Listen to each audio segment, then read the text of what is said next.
This, in my lifetime, I don't think we've ever had a threat like we have now with what Putin's doing and what Xi says he's going to do. So thank you for what you're doing. Thank you, Senator Scott. And the chairman is still voting, so I get to recognize myself. Serving is truly a selfless act, and I want to thank each of our witnesses for your service and commitment to our national security. That service comes with honor and strength, as well as pride and humility. These attributes make our military the most capable, most combat-credible force in the world. You already know this. But to ensure that this continues long into the future, we must take care of the military's most important assets, our people. Each of you have spoken to this. As leaders, we must remove barriers our military members face in supporting their families as well. This is an important readiness issue. Knowing that their family is safe and healthy relieves a burden on service members so that they can better focus on the mission and, if necessary, fight for the safety of others.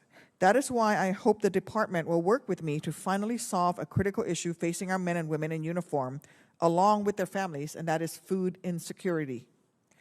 Advocacy groups that serve military families report an increased demand for support during the pandemic. And Secretary Austin, I appreciate your leadership in issuing initial guidance to the DoD late last year to begin addressing military hunger challenges. However, despite your leadership, there appears to be a hesitation to fully engage on this pressing readiness issue department-wide. And we're still hearing heartbreaking stories of less senior members of the military struggling to pay their bills, to put good quality food on the table for their families. They're still met, these stories are still met in some quarters with skepticism and denial that the problem even exists.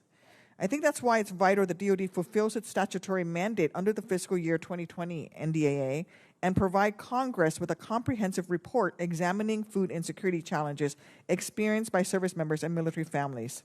Secretary Austin, will you commit to me that you'll deliver the DoD study on food insecurity in the military by the end of this month? And if you can't do it by the end of this month, when can you deliver it?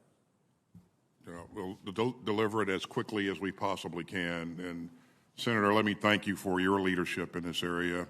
I've really set out to tackle the issue of economic insecurity across the board. That's why you see the pay raise, the elevation of BAH, and some other things. But certainly, I appreciate the support that you're giving us, and I know you'll continue to give us. But we'll move out and get you the report as quickly as possible. So. Thank you. I have no question of the commitment of each of the witnesses here today to making sure that we address this issue. That's not been the problem. The issue that I have is that there's still resistance across the department. Secretary Austin, in fact, when you first addressed this issue last November, you tasked the Undersecretary of Defense for Personnel and Readiness to deliver a strategy and implementation roadmap to strengthen food security within the force. Would you commit to sharing that strategy and implementation roadmap with Congress once it's developed to help us better understand how DoD is addressing military hunger? I will, Senator. Thank you. Thank you. And last year, I led the bipartisan effort to authorize a new basic needs allowance under FY 2022 NDAA. And I'm encouraged that the services are planning to provide this new assistance in their annual budgets. However, questions still remain on how the department will roll out this new allowance. For example, Secretary Austin, the final text includes a compromise that allows you to not count. So you have the discretion to not count BAH as income when determining who is eligible to receive the basic needs allowance. And additionally, families are going to need to opt into this. So they must understand how to opt into the food allowance, which over the years we've learned is often much easier said than done when it comes to program participation. For anything you have to opt in for. Secretary Austin, what is the status of developing and implementing the basic needs allowance? And can you share actions that the department intends to take to ensure that all service members are made aware of this new support and encouraged to apply if eligible? Yeah, as you may know, we're still working our way through this, but I will tell you, Senator, that I am predisposed to making sure that we provide as many benefits to our troops and our family members as possible.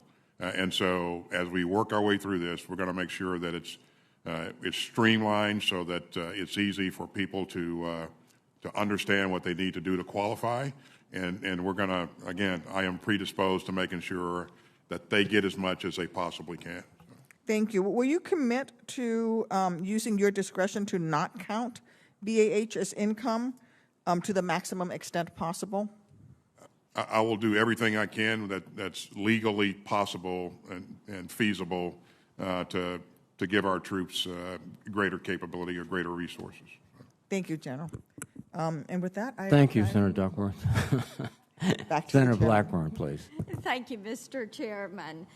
Secretary Austin, why don't we make our intelligence reports public?